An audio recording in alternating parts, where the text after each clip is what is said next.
नमस्कार, बिप्टा बॉलीवुड में मैं सुशील कुमार आप सबका स्वागत करता हूं। आइए शुरुआत करते हैं आज की मुख्य बॉलीवुड खबरों से।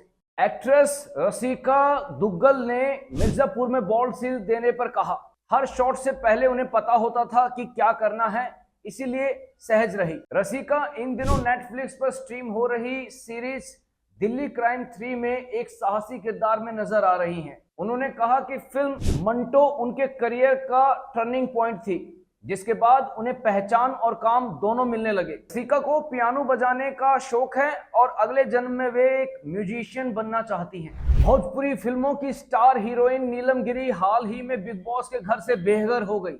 घर से बाहर आकर उन्होंने अपने बिग बॉस के साथी कंटेस्टेंट्स के बारे में कहा कि अमाल मलिक बेवजह तान्या के पीछे पड़ा हुआ है। फरहाना के लिए उन्होंने कहा कि वे उन्हें औरत लायक ही नहीं समझती है। बिग बॉस सीजन 19 के घर से बाहर आए गैंग ऑफ वासेपुर के डेफिनेट यानी ईशान कादरी घर से बाहर आते ही साथी कंटेस्टेंट्स पर भड़के। अमाल मलिक को बताया ड्यूल फेस। तान्या मित्तल के लिए कहा कि उन्हें मीडिया कभी छोड़ेगी नहीं। बॉलीवुड के मशहूर प्रोड्यूसर बॉनी कपूर ने हाल ही में अपना 70वां जन्मदिन मनाया। उन्होंने कहा कि एक समय था जब राज कपूर के गैराज में परिवार के साथ रहे, फिल्म फ्लॉप हुई, करोड़ों के कर्जे में डूबे।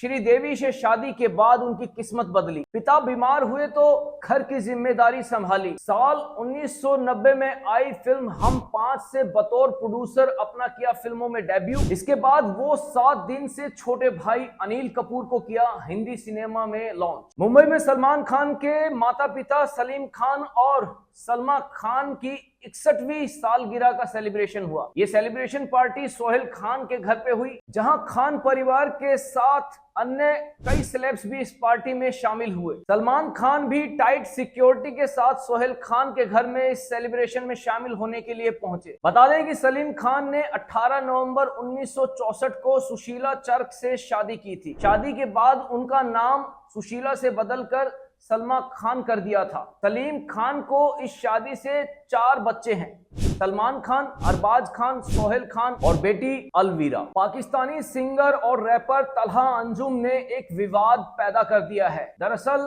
तलहा अंजुम नेपाल में एक म्यूजिक कॉन्सर्ट कर रहे थे। उस म्यूजिक कॉन्सर्ट में तलहा ने भारतीय तिरंगे को लहराया, जिसके बाद पाकिस्तान में उनकी आलोचना होने लगी, जिस पर सिंगर ने प्रतिक्रिया व्यक्त करते हुए कहा कि विवाद हो या आलोचना, लेकिन वे ऐसा करते रहेंगे। उन्होंने अपने सोशल मीडिया अकाउंट पर लिखा, मेरे दिल में नफरत के लिए कोई जगह नहीं है, मेरी कला की कोई सरहद नहीं है। अगर मेरे द्वारा भारतीय झंडा लहराने से विवाद होता है तो होता रहे।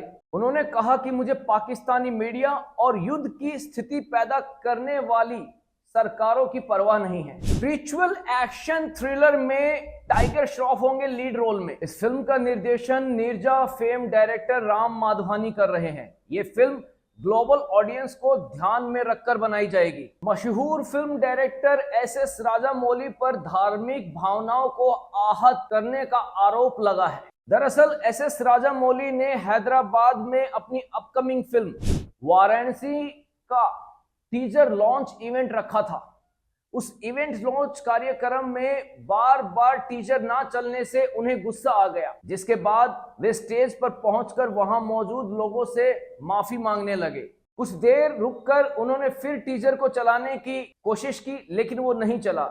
इस पर उन्होंने कहा कि मेरे पिता मुझसे अक्सर कहते थे कि बेटा, जब भी तुम्हें कभी कोई दिक्कत हो, उस स्थिति को देखकर उन्होंने कहा कि मैं भगवान को नहीं मानता, लेकिन ये तकनीकी दिक्कत देखकर मुझे अपने पिता की एक बात याद आ गई। मेरे पिता अक्सर मुझसे कहते थे कि बेटा, जब भी तुम्हें जीवन में दिक्कत आए, तुम भगवान हनुमान को याद करना, वो तुम्हारी मदद करेंगे। इसके बाद उन्होंने कहा कि जैसे ही तकनीकी दिक्कत मुझे आई तो मुझे बहुत गुस्सा आया और मैं कह रहा हूं कि क्या भगवान ऐसे मदद करेंगे। इसके बाद एस राजामौली ने कहा कि मेरी पत्नी भी हनुमान को मानती है। अब देखते हैं, पिता के हनुमान ने तो मदद नहीं की, हो सकता है कि दोबारा पत्नी के हनुमान मेरी मदद कर दे।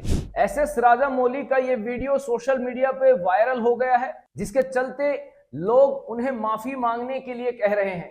लोगों को लगता है कि ऐसा बोलने से उनकी धार्मिक भावनाएं आहत हुई है। पंजाबी सिंगर जसबीर जस्सी का राजस्थानी पुलिस ने साउंड सिस्टम बंद करवा दिया। दरअसल जसबीर जस्सी एक शादी समारोह में अपनी परफॉर्मेंस देने गए थे, जहां राजस्थान पुलिस ने आकर उनका साउंड सिस्टम और माइक बंद करने को कहा। इसके बाद सिंगर ने बिना ही माइक के गाना गाकर दूल्हा और दुल्हन को नचाया। बॉलीवुड की जानी मानी एक्ट्रेस दिशा पाटनी के पिता को मिला गन लाइसेंस। दरअसल इसी साल 12 सितंबर को दिशा के बरेली स्थित घर पर 2 बाइक सवारों ने ताबड़तोड़ 10 राउंड फायरिंग की थी और जिस समय ये फायरिंग हुई उस समय घर में उनकी बहन पूर्व आर्मी ऑफिसर खुशबू पाटनी अपने परिवार पेरेंट्स के साथ थी और जिस समय ये फायरिंग हुई उस समय दिशा की बहन पूर्व आर्मी ऑफिसर खुशबू पाटनी अपने पेरेंट्स के साथ घर में ही मौजूद थी। अपनी और परिवार की सुरक्षा के चलते दिशा के पिता ने लाइसेंसी रिवॉल्वर के लिए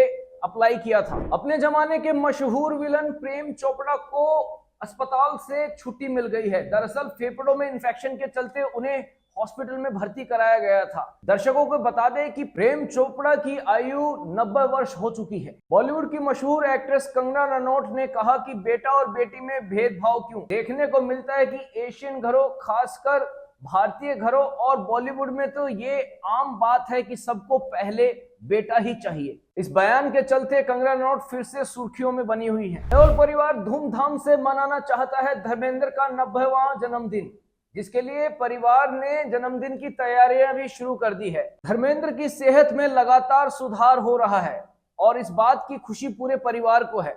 बिबटा बॉलीवुड न्यूज के दर्शकों को बता दूं कि आने वाली 8 दिसंबर 2025 को धर्मेंद्र का 90वां जन्मदिन है। डेली बॉलीवुड अपडेट्स के लिए हमारे चैनल को सब्सक्राइब करें और शेयर करें।